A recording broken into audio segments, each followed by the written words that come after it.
Well, hello. How's it going? It's almost fall, but September 22nd is fall, so typically around my household we like to decorate the house up and everything for Halloween, and to kick off the fall I always do a pumpkin ale brew. So what I got here in the Grainfather, I'm not doing a whole brew video on this, but I'll just explain it. I've put 10 pounds of US 2-row in there, a pound of biscuit malt, a pound of victory malt, and a pound of crystal 60. And the biscuit malt will kind of give it that pie crusty, I'm hoping for like that bready pie crust flavor in there. I haven't used it before, but I'll tell you guys something about this. Man, I had this filter on there, and I couldn't get the pump because I had to put rice hulls in this and everything because the pumpkin itself can cause a stuck sparge. So I put the pumpkin in last and the rice hulls in first. Man, I ended up, the pump wasn't pumping, so I had to take this little valve here off, and there was crap in that, and it still wouldn't pump. So I had to actually take the filter off, and the filter already had little pieces of grain in there. This was it was a real bear to mash this particular recipe in to the Grainfather, because it's like a 13-pound grain bill, but then I added a pound of rice hull, and then I added about a pound of pumpkin in there. So, I mean, it's working fine now. It's a slow cycle here, but you can see it's cleared up pretty nice. We got some good color going there. It'll be a nice reddish orange color beer. Good old fall beer. I like to let the pumpkin ale sit for a little bit and age in the kegs, and then, man, usually by the time I finish it, it's like super clear and just awesome. And I normally don't use them, but I'm using the Werflock tablet today, just see if I can get a lot of the proteins to settle out and clarify it faster. But Halloween is next month. We're officially in September now, 2 days in. But yeah, so last year we went to Spirit Halloween, and they do 50% off usually the day after Halloween. We just kind of raked up some stuff. Not all of this is from Spirit, but you know, we got stuff like this, and this is from Spirit. This book that writes, yeah, and also a graveyard sign. This guy right here, he's pretty cool. Let's see if I can move this out. My wife was messing with this earlier. But this guy's pretty cool. You push your little button here, and he kind of moves and stuff. So yeah, planning on decorating the house up pretty good this year. I'm going to build like this little wood shack thing to act like a butcher counter and dress up scary kids, you know. Probably video it. Why not? Got cameras, right? Might as well have fun with it. But what else? The Strat Brew, I had a sample of it, came out excellent. The bitterness wasn't too terrible. And when I say terrible, it wasn't too high. You know, I'm not big on super bitter beers. And it had a real citrus, grapefruit taste to it and everything. So I'm going to go get a glass of it real quick, and I'll be right back. And there it is. Not much head on it, but that is because I'm getting some lacing, but I'm pretty sure Rinse Aid is to blame. My allergies are bugging me. You know, every fall I get allergies, but fall is my favorite time of year.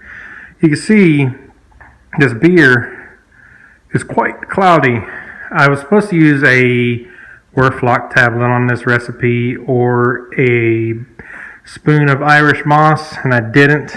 And also, I didn't secondary it. I just racked it straight from the primary, and I think I sucked up a lot of yeast at the same time. But this beer has been keg conditioning for about 2 weeks.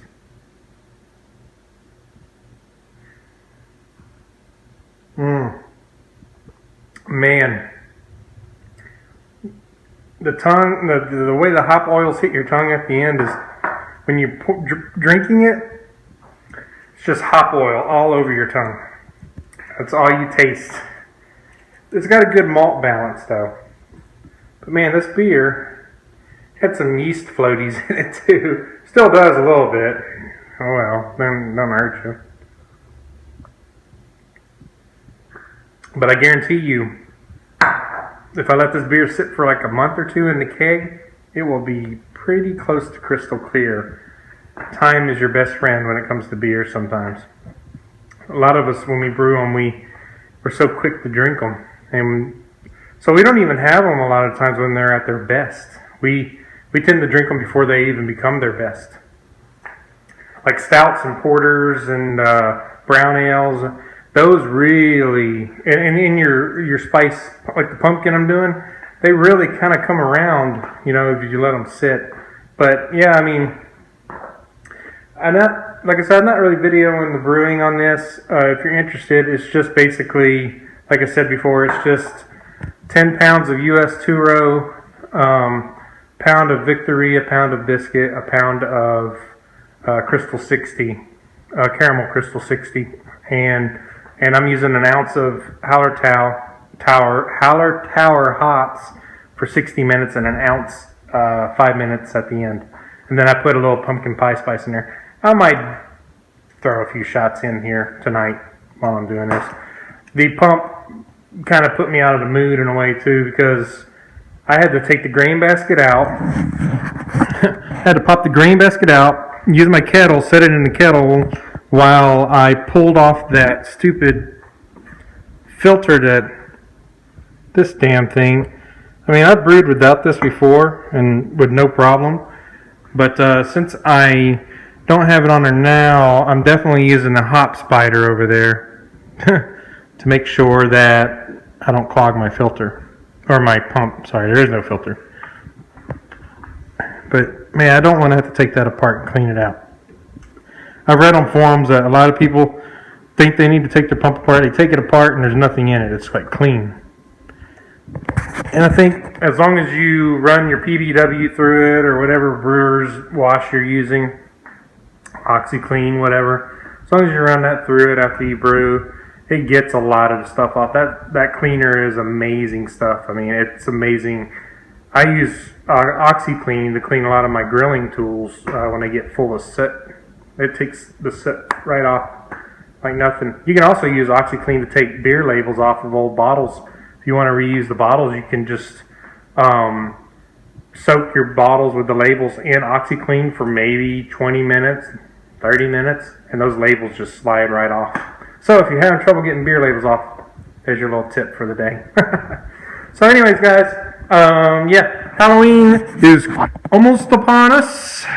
And, oh yeah, I'll show you these goodies. Check this out. I got some rusty attic light. This is going to go in my little butcher shop that I'm going to put together. It's nothing fancy, but little rustic looking lights. Got 2 of those.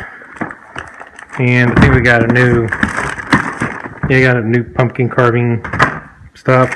I mean, like I said, Spirit, every year, right after Halloween, if you rush over there, they have stuff 50% off, and you can get a steal. I think we spent a couple $100 on stuff. I got zombie heads and shit upstairs. Let me show you all those some other time. I definitely am looking forward to it. But I think we got like $400 and something worth of stuff for half price. So we went in there and just kind of ran like maniacs, like the rest of America, right?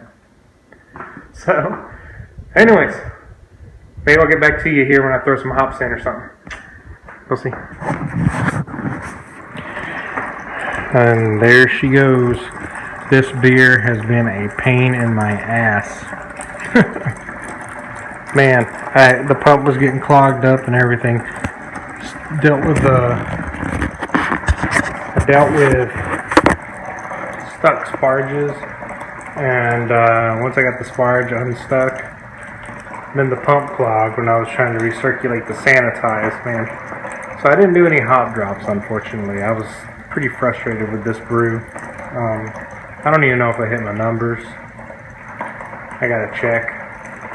So, but yeah, finally got it to pump into the fermenter, which is because with the Grainfather, it's the only way you're going to get it chilled. There's no way else to chill it unless I want to put it in other vessels and ice, and I don't have that much ice laying around the house, so I make it every year, and every year it's a pain in the ass. I used a pound of rice hulls, and that still didn't matter. Still got stuck. I was able to unstick it by pulling off the top plate and stirring the mash, but man,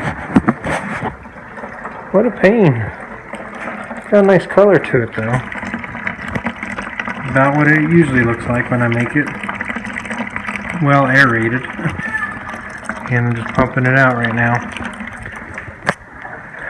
10:30 at night. I started this brew around 5:30. So anyhow, let me take a final or an original gravity here real quick and tell you what it is. Okay, I just took a reading, and the gravity is 1064. For this recipe, it's supposed to be 1065, so I'm 1 point off. So hey, at least I hit my gravity through all this nightmare. And I ended up mashing this beer for an hour and a half because I was taking little bricks readings throughout the mash, see how we were doing, and I was still around the 10 mark. But when I finished, I think I ended up finishing about the 12 mark. So, that's pre-boil, and then I had to add a pound of brown sugar, which bumped the ABV up a little bit there too, or at least the sugar content. So, anyways, I am done with this for tonight. Now I just got to get this damn thing cleaned up. So, I won't be brewing for a few more weeks after this. So, but at least it's well oxygenated and still pumping like a champ. So, hooray for that at least. So anyways, guys, I'll see you later.